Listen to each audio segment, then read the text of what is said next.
Hey there, got an idea for you. What if you could engage your audience at Christmas like you never have before? Here's an arrangement of Good King Wenceslas like you've never heard before.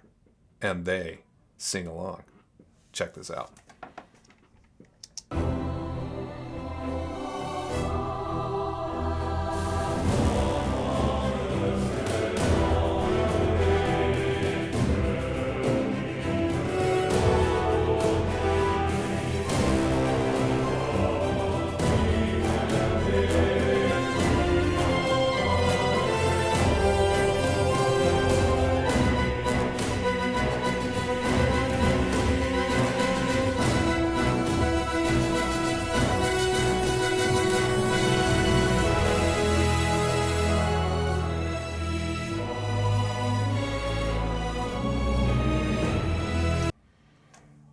So that's the middle of the arrangement, and that's where the choir and orchestra and congregation really come together.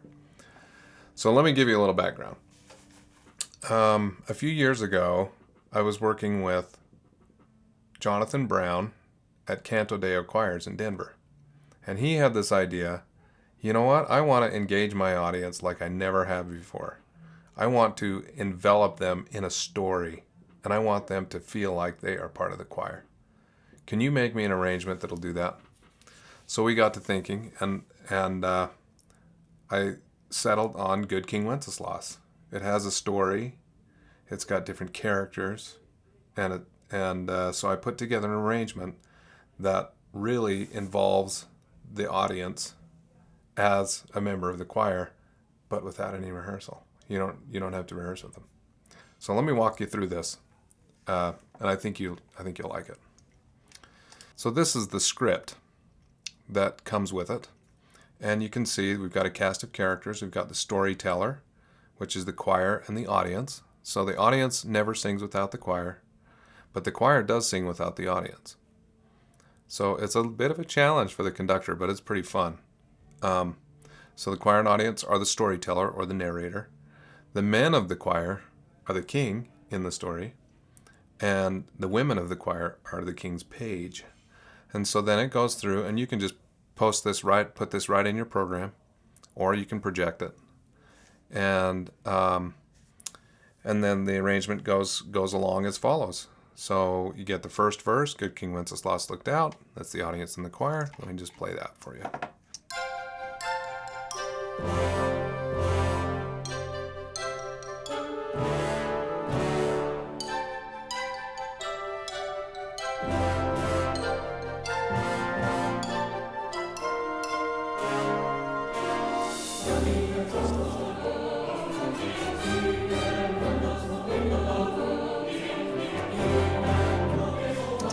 Okay, then the king comes in, as you know the story. Hither, page, and stand by me, if thou knowest, telling me, yonder peasant. So they see this peasant out there, and it's a snowy day, and so that's kind of this part.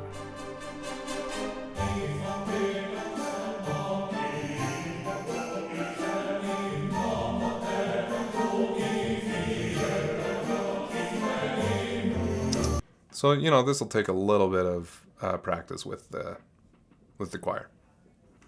But it's kind of a mix of a choir arrangement and an audience participation piece, which it was super successful when they premiered it a few years ago, and they've just done it ever since. And it's just super fun for everybody. And then it continues through, the page, and then the women sing, and then the men sing again, and then we get the audience coming back in. And I've taken care to, none of that really rhythmic stuff or odd meters or anything like that. They can just sing the carol like they normally sing it, and it works great. So then the women sing, and then the king comes back in, and it's this sense of urgency, right? Because he sees this emergency of the page out there struggling, and he says, bring me flesh and bring me wine, bring me pine logs thither, right? Like this urgency. And so it kind of transitions into that. Let me just play that transition for you because it's kind of cool. Here's the page at the end.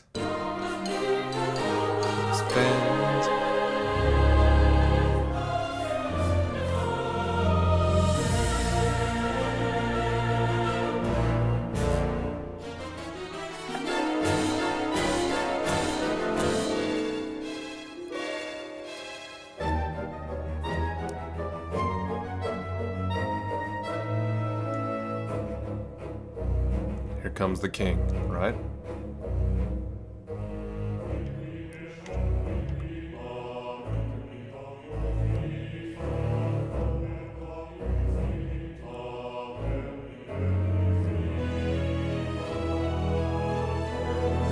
And then the choir comes in. I mean, the congregation comes in.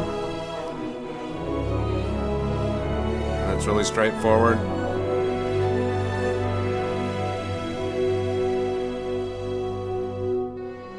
And then the bitter weather starts.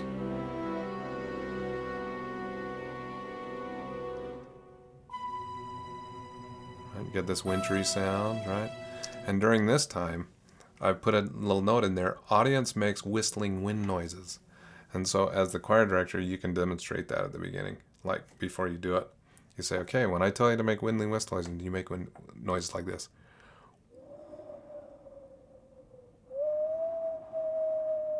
You know, stuff like that. Don't make him go shh. Doesn't work.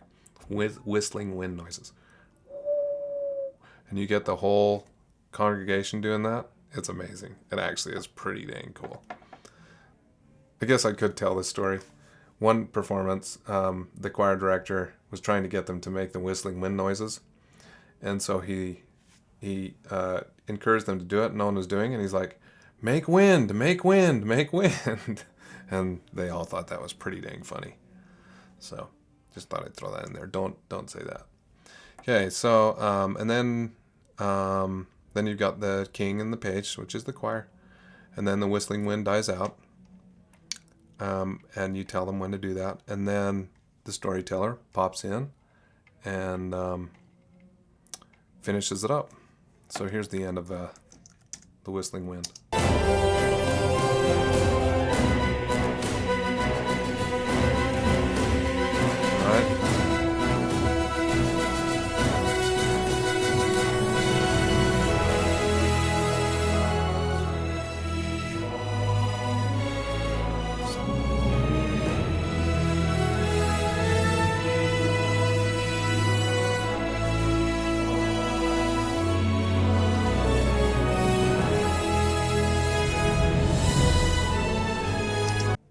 And then it goes on from there, and big finish, just a kick of a piece. Your audience will never be the same. Check it out. Thanks for listening.